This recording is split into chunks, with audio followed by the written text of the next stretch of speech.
Hello, I'm Paul Cleveland, and I'm very pleased to have the chance to speak with you today about the Legacy Society of St. James by the Sea. The Legacy Society is composed of the people of the congregation who have left a monetary gift to the church as part of their estate plan. Becoming a member of the Legacy Society is very easy. Simply indicate by name or even anonymously that you have left a gift to the church in your will, trust, or other estate plans. If you wish, you can simply check the box on the Stewardship pledge card that was mailed to you a short time ago. A number of your fellow parishioners have made this commitment to support the future of the church. Earlier this year, a legacy gift was received by St. James that will support the organ project and allow the vestry to cover unanticipated expenses. These gifts can be will or trust provisions, but they can also take many other forms, such as charitable gift annuities, naming the church as a beneficiary for a life insurance policy or retirement account, and numerous other options. There can be significant tax and cash flow advantages to legacy gifts. This year is a particularly good time to make provision for St. James in your estate plans.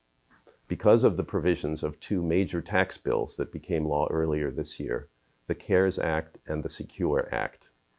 I would like to introduce Matt Adams of Dowling & Yankee, the investment advisor for our parish's endowment funds, to speak about some examples. Matt? Thank you, Paul. I appreciate the opportunity to talk to the parishioners about 3 different charitable giving strategies we had in mind. One is around making cash contributions to charity in 2020. The second is around making a qualified charitable distribution from an IRA to charity. And third is around bequests and naming a charity as an end beneficiary of your IRA. So first off, with cash contributions. In 2020, as a result of the pandemic, Congress increased the income limitation when it comes to making charitable gifts in this tax year.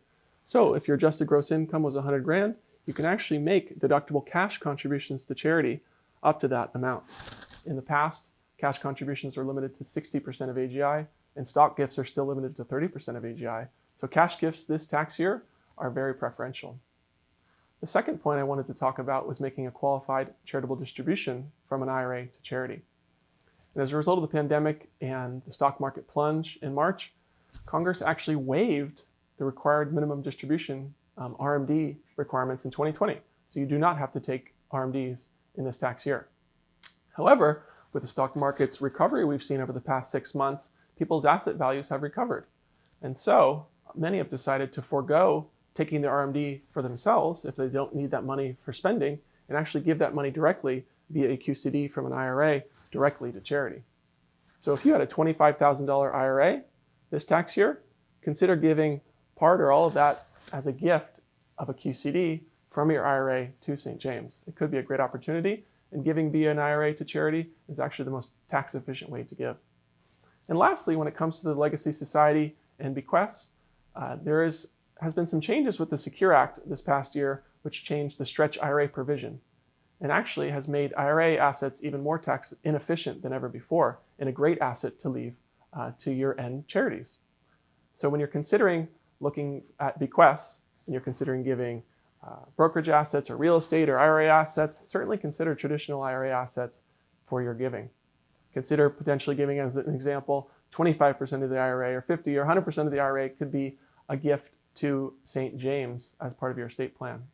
So it's something you definitely want to discuss with your estate planning attorney and your tax CPA. This isn't tax or legal advice, but my information will come up and you can contact me whenever you like. I'd be happy to help you out, as well as the church, to talk about legacy giving and talk about current year tax strategies with charitable giving. So I really appreciate the time. Peace be with you all this holiday season, and take care. Bye. Thank you very much, Matt. I want to thank Matt and Dowling & Yankee for their years of excellent support of the endowments of St. James and the work of the Investment Committee, which is currently chaired by Howard Young. Funds received by the church, including legacy gifts, are invested according to strict guidelines monitored by the Investment Committee to ensure that gifts are safeguarded until spent. A number of you have already become part of the Legacy Society. Thank you. I hope each of you that has not yet done so will consider joining us. For generations, St. James has been transforming lives. I would like to invite you to give a planned gift so the love of God can continue to transform lives at St. James for generations to come. Thank you.